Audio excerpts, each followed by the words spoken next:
우리 성경 말씀 보겠습니다. 성경 말씀 마태복음 8장 14절부터 17절의 말씀입니다.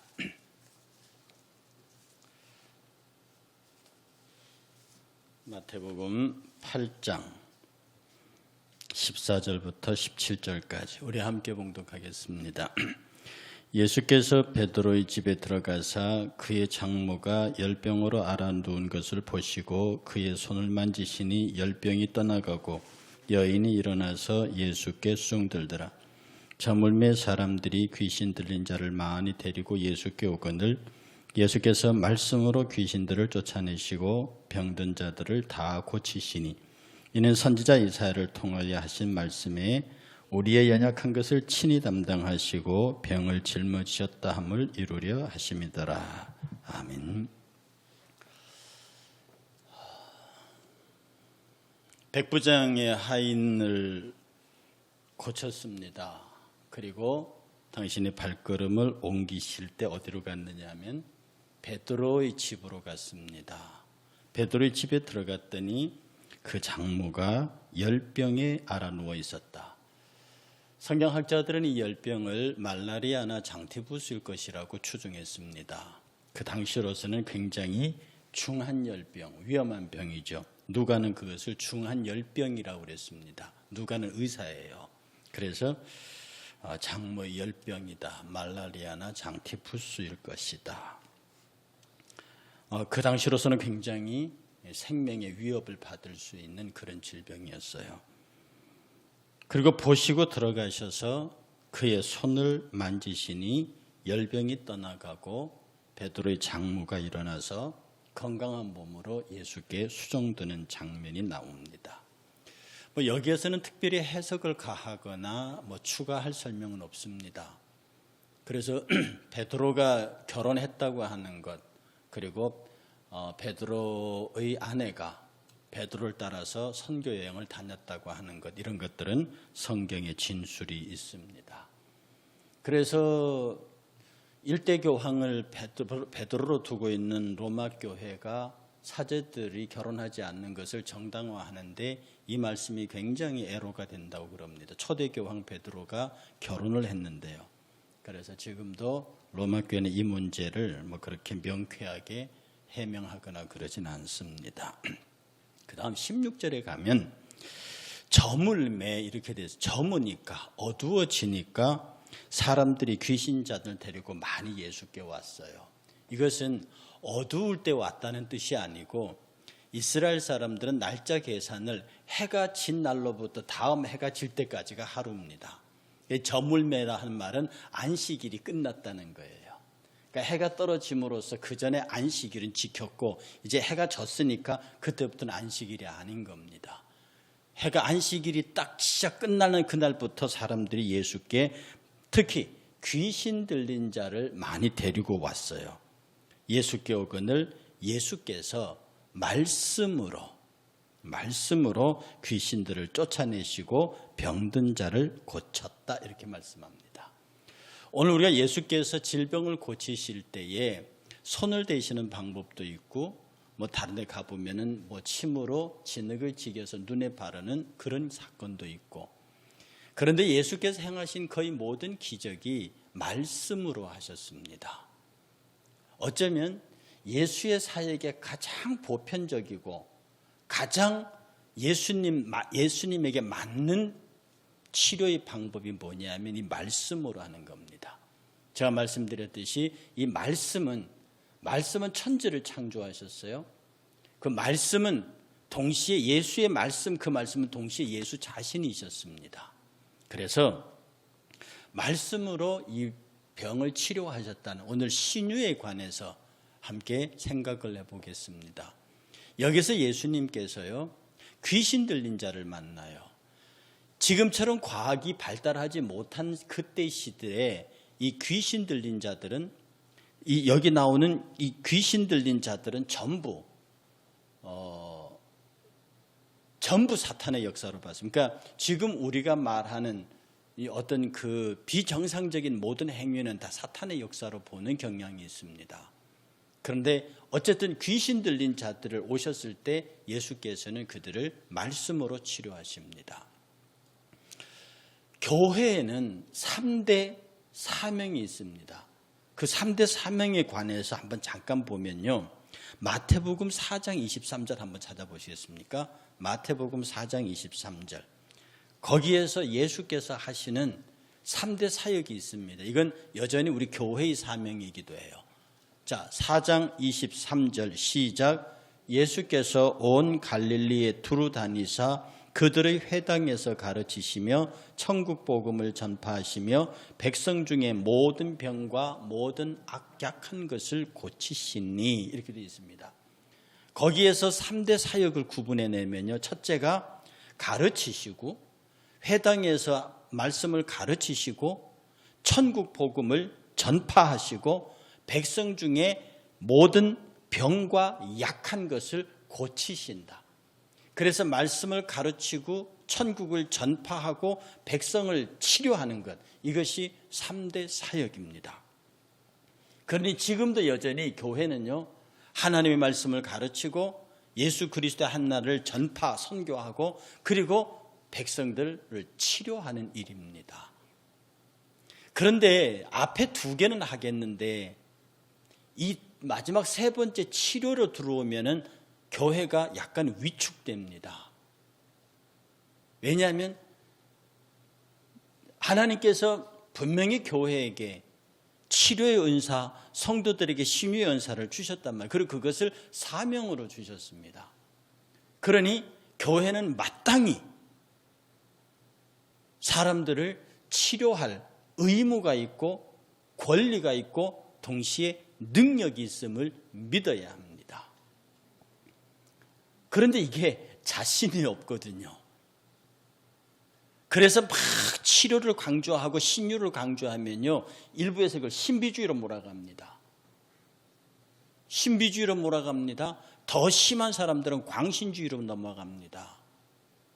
그러나 나는 거기에 동의할 수 없습니다. 내가 할 수 없다고, 자기가 할 수 없다고 그것을 신비주의로 몰아가거나 광신주의로 몰아가는 것은 나중에 하나님 앞에 엄히 책망받을 일입니다. 교회는 분명합니다. 하나님의 말씀을 가르쳐야 하고 천국을 전파해야 되고 그리고 성도의 질병을 치료해야 합니다. 그런데 저도 이 말씀을 준비하며 저도 부딪히는 사람이죠. 저도 여러분의 영육간의 질병을 치료할 책임이 있는 사람인데 곰곰이 오늘도 책상 앞에서 생각해 봤습니다.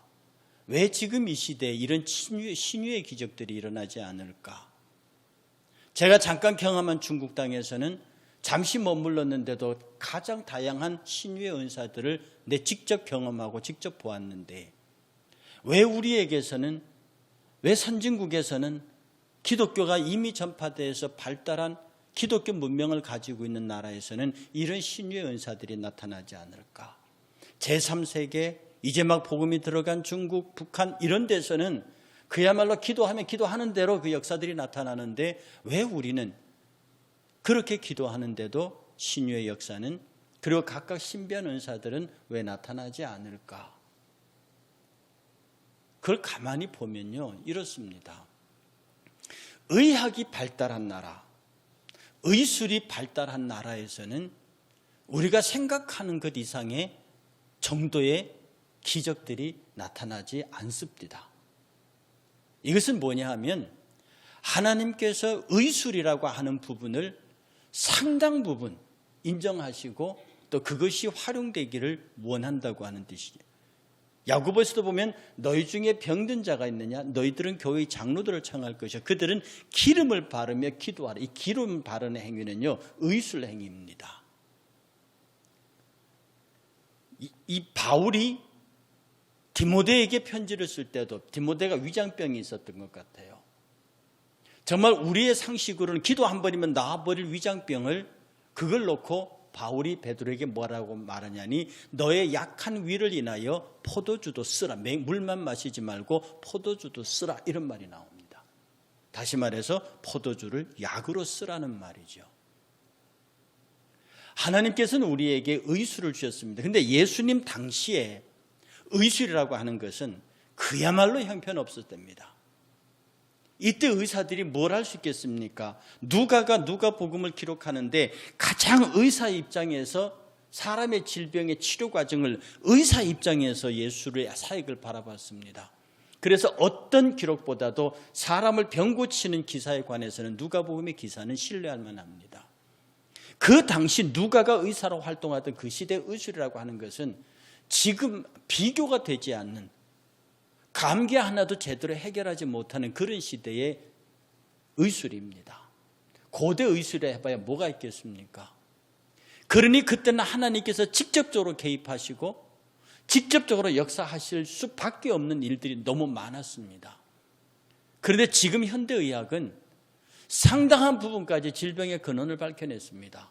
그리고 그들의 의술과 약품으로 해결합니다. 어쩌면 지금 이 동일한 세상에 가난한 나라, 정말로 빈곤한 나라, 그런데 전파된 복음이 들어간 나라에서 기도로 병을 고치는 역사는 지금도 여전히 유효하게 일어납니다. 그러나 우리나라 같은 복음의 선진국인 동시에 의술과 의술 체계의 선진화를 이룬 이런 나라에서는 의사의 역할을 하나님께서는 굉장히 귀히 여긴다고 보는 겁니다. 지금 우리나라의 의술은 거의 대부분의 병의 원인을 다 밝혀냈습니다. 그리고 거기에 대한 치료법을 가지고 있습니다. 우리 하나님께서는요, 자연 질서와 어떤 인간의 합리적 사고를 무지막지하게 부셔버릴 만큼 그런 하나님이 아니십니다.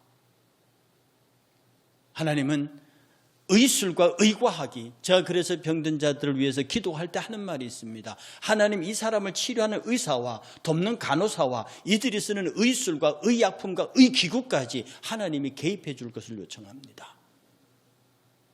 그러니 여러분들, 혹시 요 근래 어떤 옛날에 집회 같은 데 가면 어떤 분이 약 다 버려, 먹는 약 다 버려, 주사 맞지도 말고 먹지도 말고 그냥 기도, 그러다가 무수한 사람이 죽었습니다.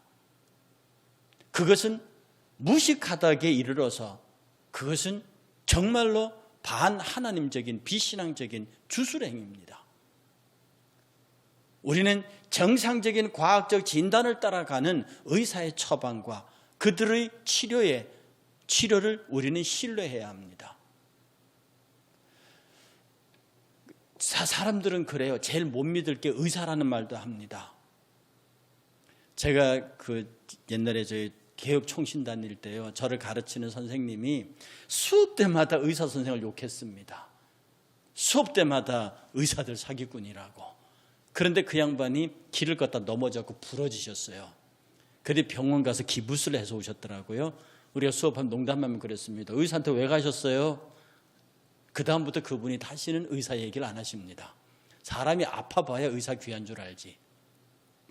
우리가 여러분들이 어떤 질병이나 이런 것이 있을 때 하나님에게 간절히 기도하고 하나님의 치료하심을 바라면서 동시에 여러분들은 의사의 도움을 받는 것을 비신앙적으로 여기면 안 됩니다.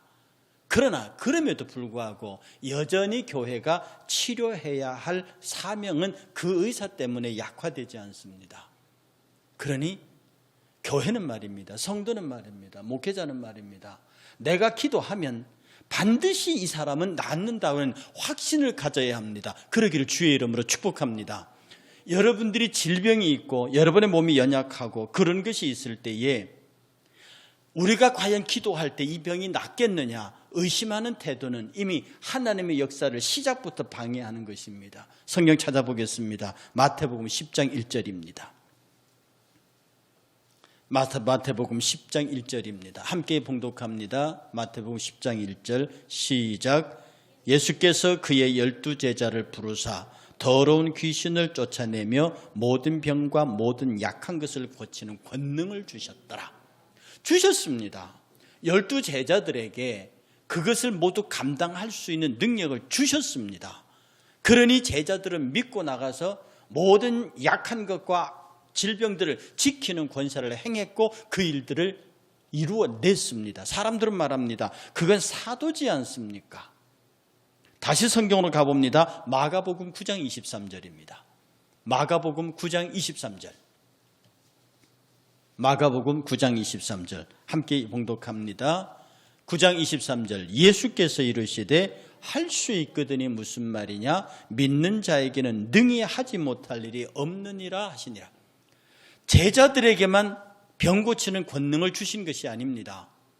여기 분명히 예수께서는 변화산상에서 내려왔다가 제자들이 간질병 들린 소년을 고치지 못해 쩔쩔쩔쩔 매고 있을 때 그걸 보고 화가 나셔서 하시는 말씀이 뭐냐면은 믿는 자는, 누구든지 믿는 자는 할 수 있다. 그것이 너희들에게 있음을 믿으라 하는 얘기입니다. 그러니 오늘 저와 여러분들은 어떤 질병의 권세와 귀신의 권세 앞에 내가 저들을 능히 제압할 수 있다고 하는 믿음에서부터 말씀을 사용할 권세를 가집니다. 두려워하거나 의심하거나 나는 될까라고 하는 생각을 하는 순간 이미 내가 가진 믿음의 능력은, 권능은 위력을 상실해 버립니다. 의사들을 의지하십시오. 그러나 의사들보다 더 의지하고 기대해야 할 것은 내 주 예수 그리스도입니다. 여러분이 의사에게 갈 때 하나님이 이 의사를 주관하십시오. 이 의사를 통하여 나를 치료하십시오. 이것은 굉장히 중요한 기도입니다. 하나님이 이 약을 통해서 나를 치료하십시오. 이 약효가 나를 치료하는 것이 아니라 하나님이 만드신, 하나님이 의과학자들을 통해서 만드신 이 약품들과 의기구들을 통해서 나를 치료하심을 내가 믿습니다. 그건 곧 하나님이 고치시는 거예요. 의사들도 말입니다. 의사들이 쓰는 말 중에 GOK라는 말이 있습니다. 뛰어난 의사들, 뛰어난 설전 수술하는 사람들, 이런 전체 의사들이 마지막으로 하는 말이 있는데 GOK, God only knows. 오직 하나님만이 아신다. 그들이 스스로 감당할 수 없는 의학의 마지막 부분에 들어가서는 이것은 하나님만이 아신다는 거죠. 의사들도 어쩔 수 없는 영역입니다. 그들의 실력과 그들의 능력에 한계에 부딪혔을 때 그들은 말합니다. God only knows. 오직 하나님만 아신다. 그러니 그들도 그렇게 고백하기 때문에 우리는 크고 작은 질병에 관하여서 능히 이 질병을 물리칠 수 있다고 하는 믿음, 치료할 수 있다는 확신을 가져야만 합니다. 오늘 예수께서 말씀으로 모든 귀신 들린 자들과 약하고 악한 것들을 고치셨습니다. 말씀으로 고치셨어요. 거기에 말씀으로 말에 동그라미를 몇 번을 치면 딱 떠오르는 성경이 있습니다. 예수께서 시험 받으실 때. 한번 그때 그 시절로 성경으로 날아가 보겠습니다. 마태복음 4장 4절입니다. 마태복음 4장 4절입니다. 예수께서 시험을 받으셨어요. 마귀가 쫓아와가지고 하는 말이 야 돌로 떡이 되게 해라. 이렇게 말했을 때 그분은 이렇게 대답합니다. 4장 4절 시작. 예수께서 대답하여 이르시되 기록되었으되 사람이 떡으로만 살 것이 아니라 하나님의 입으로 나오는 모든 말씀으로 살 것이라. 기록되었을 때, 이 기록되었을 때란 이 말씀이 어디서 온 말씀이냐면 신명기입니다.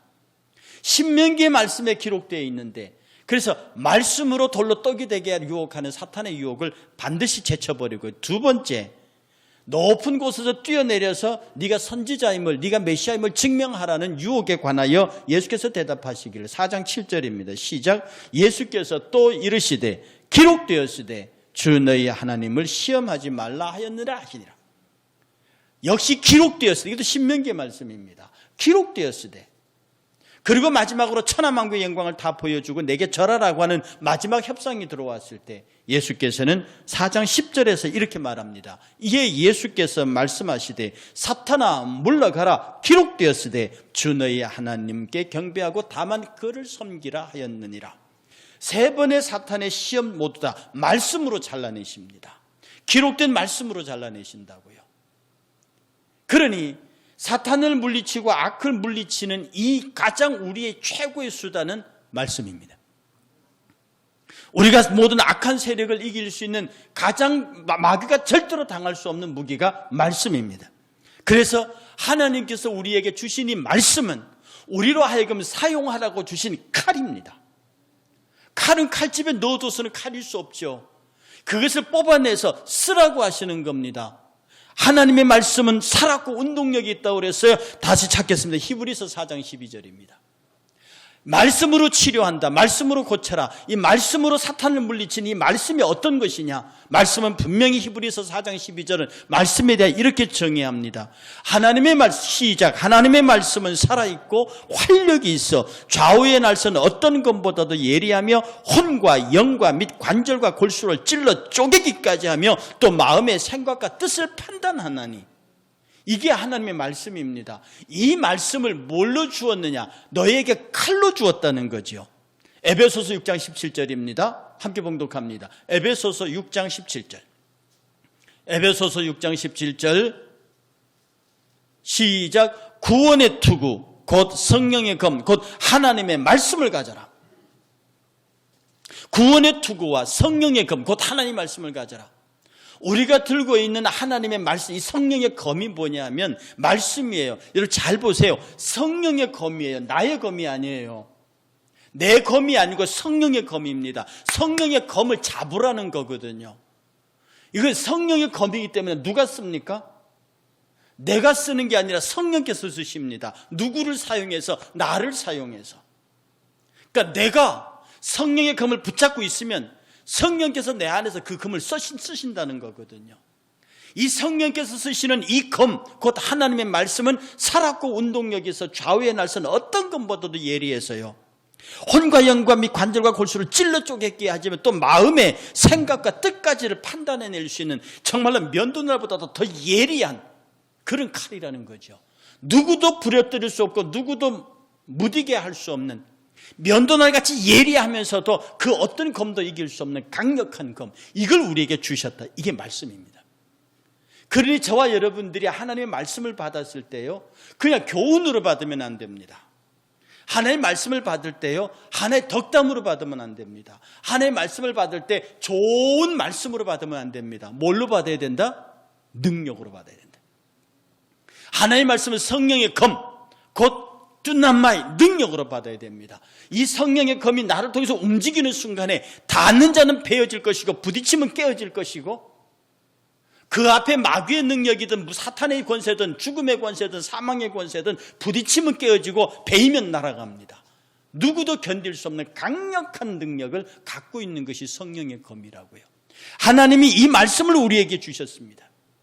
그렇기 때문에 이 말씀이 이 권능의 말씀이 이루어지느냐 아니냐 하는 것은 그 성령의 검을 들고 있는 내가 내 안에서 전적으로 성령이 나를 움직여 훌륭한 하나님의 군사가 되도록 나 자신을 내어드리냐 안 내어드리냐는 것은 전적으로 저와 여러분들의 신앙의 여지에 달려 있습니다.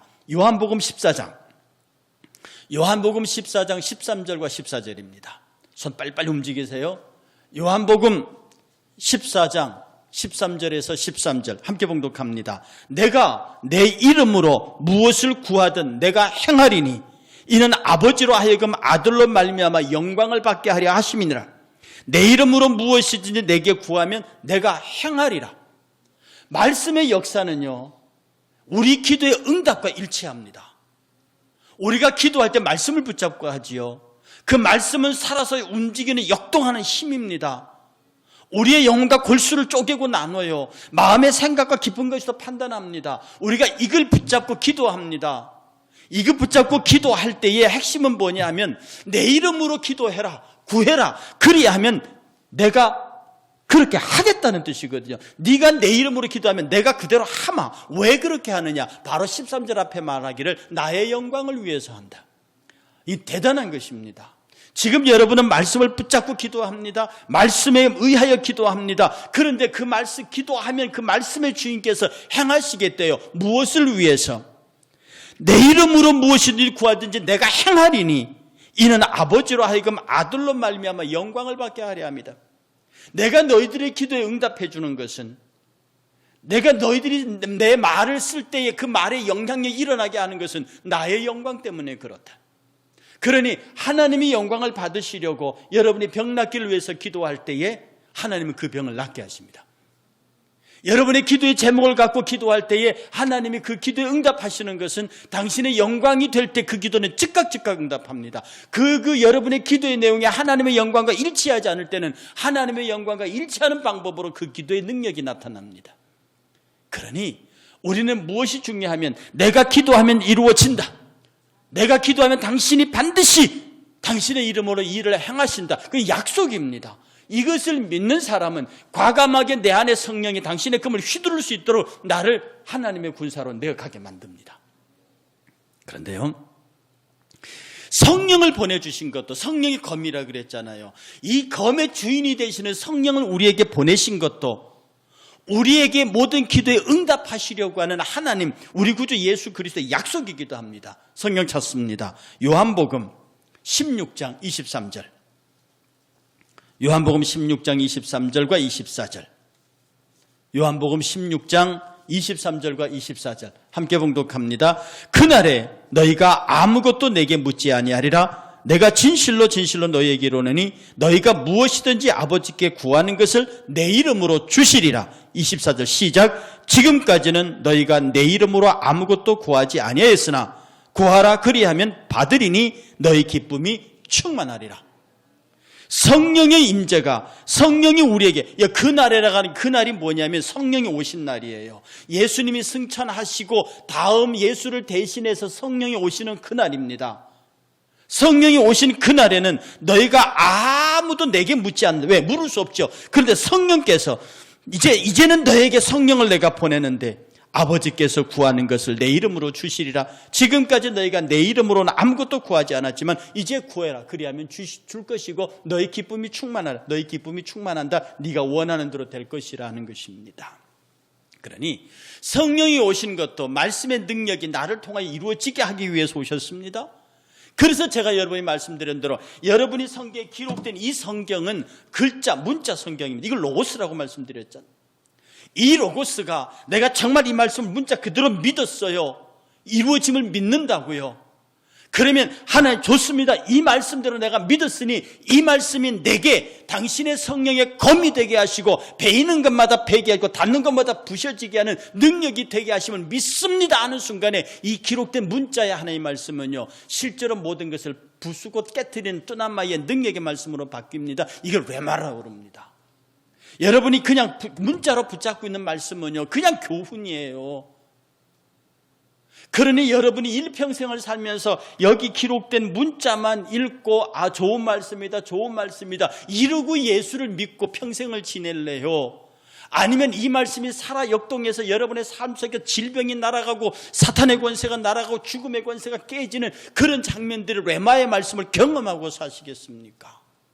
이 레마의 말씀의 운동력을 경험한 사람과 경험하지 않은 사람은 너무너무 큰 차이가 있어요.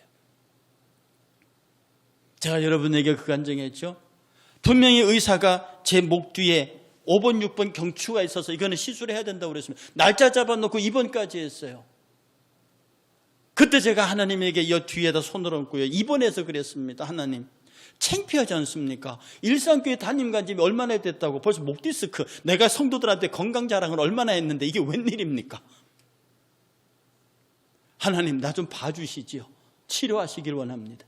다음날 아침 의사가 들여다보다가요, 그때 제가 말했다고 그랬잖아요. 저보고 선생님, 내가 선생님 때문에 돈 좀 벌려고 했는데 치료 안 하셔도 됩니다. 요새 그런 의사가 어디 있어요? 지금도 제가 열심히 목 운동하고 있거든요. 뭔가 불편하다는 얘기입니다. 근데 그 의사가 들여다보고는 치료할 필요가 없다고 그러는 겁니다. 저는 이런 경험들을, 저와 제 주변의 사람들을 수도 없이 경험합니다. 이것을 자랑할 이유가 없고 이것을 내세울 이유가 없는 것은, 그것을 자랑해서 자랑될 일도 아니고 하나님 앞에서 내 질병과 내 연약함에 관해서 솔직하게 말하면서 하나님께서 나를 당신의 영광을 위해서, 나의 기쁨을 위해서 치료하시면 치료하실 수 있습니다. 이걸 의사가 치료할 수도 있어요. 의사가 나를 엎드려 놓고 몇 분만 시술하면 이걸 회복하겠죠. 워낙 뛰어난 의사니까. 근데 제가 그 사람이 뛰어난 의사일 뿐만 아니라 대단히 양심적인 의사다. 나중에 알고 어떤 분이 그러더라고. 그분 진짜 양심적인 분이라고. 그냥 고쳐진 거 알면 그냥 갔다가 꽂기만, 꽂는 신용만 하고도 돈을 수없이 벌었을 텐데 그날 보고 그냥 가시라고. 사랑하는 여러분, 우리의 믿음의 문제입니다. 천하 없는 불치병이라도 내가 하나님 앞에 기도하고 해결할 줄로 믿겠다고 하면 12의 혈류 중 앓는 여인의 간절함이 있으면 그걸 주님이 해결하신다고요. 이건 여러분의 약속입니다. 그러니 이 과학적 질병에 의해서 어차피 그렇게 죽을 사람을 하나님이 살리지는 않습니다. 그러나 내가 하나님의 은혜 가운데 살면서 아직은 내가 하나님 앞에 더 필요하다고 간구하면 히스기야의 생명을 15년 동안 연장시키시는 분이 하나님이시라고요. 그러니 우리가 받은 성령을 믿고 우리가 스스로도 그 말씀의 담대함을 가지고 기적의 주인공들이 되어야 합니다. 마가복음 11장 24절 보십시오. 마가복음 11장 24절 함께 봉독합니다. 마가복음 11장 24절 그러므로 내가 너희에게 말하노니 무엇이든지 기도하고 구하는 것은 받은 줄로 믿으라. 그리하면 너희에게 그대로 해야. 그대로 되는데 조건이 있습니다. 믿으라는 겁니다. 근데 사람들은 안 믿습니다. 사람들은 그것이 안 믿는다고요. 기도해놓고도 안 믿는다고요. 그런데 하나님이 우리의 기도에 응답하실 수밖에 없는 조건이 있는데 왜? 저와 여러분들이 하나님의 거룩한 성전이기 때문에 그렇습니다. 다시 성경 봅니다. 고린도전서 3장 16절. 고린도전서 3장 16절. 고린도전서 3장 16절 함께 봉독합니다. 너희가 하나님의 성전인 것과 하나님의 성령이 너희 안에 계시는 것을 알지 못하느냐. 너희가 하나님의 성전이라는 겁니다. 하나님의 성전에 악한 것이 있을 수 없어요. 하나님의 성전에 거룩하지 못한 것이 있을 수 없어요. 하나님의 성전은 늘 악으로부터 죄로부터 깨끗해야 되고요. 주의 성령께서 지키는 거룩한 성이에요.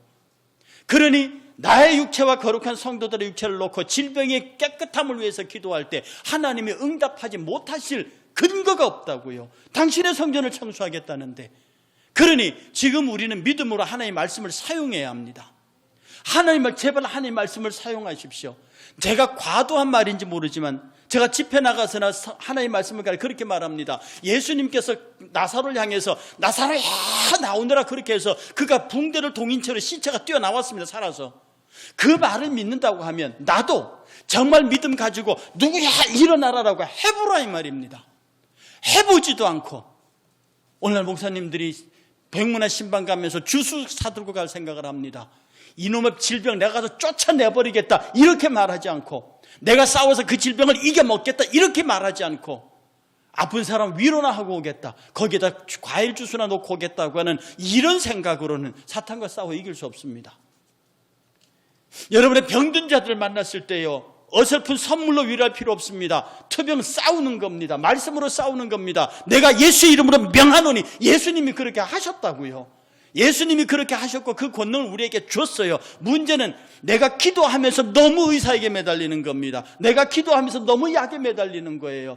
기도하면서 그 약의 도움을 받는 것이 아니라 의사에게 약품에게 전적으로 매달리면서 기도를 오히려 덤으로 가져갑니다. 그런 사람에게는 의사가 한계입니다. 그러나 의사의 도움이 덤이 되고요. 내 성전된 내 몸을 전적으로 주장하시는 그리스도 예수께서 나의 몸을 정결케 하시리라. 그러니 여러분들 약한 것과 병든 것은 쫓아내야 합니다. 여러분의 입으로라도 약하다고 말하면 안 됩니다. 여러분이 비록 온갖 질병을 다 가졌어도요 입으로 그 질병을 시인하는 순간에 여러분 그 질병의 노예가 됩니다. 늘 말씀드렸잖아요. 종교계의 거두였던 칼빈의 별명이 걸어다니는 종합병원이었습니다. 세계를 정복한 나폴레옹이요 머리끝부터 발끝까지 안 아픈 데가 없었습니다. 우리나라를 이끌어던 큰 대교회 목사님들 한쪽 패가 없습니다. 죽음 직전에 가서 살아난 사람들의 이룬 역사들이라고요.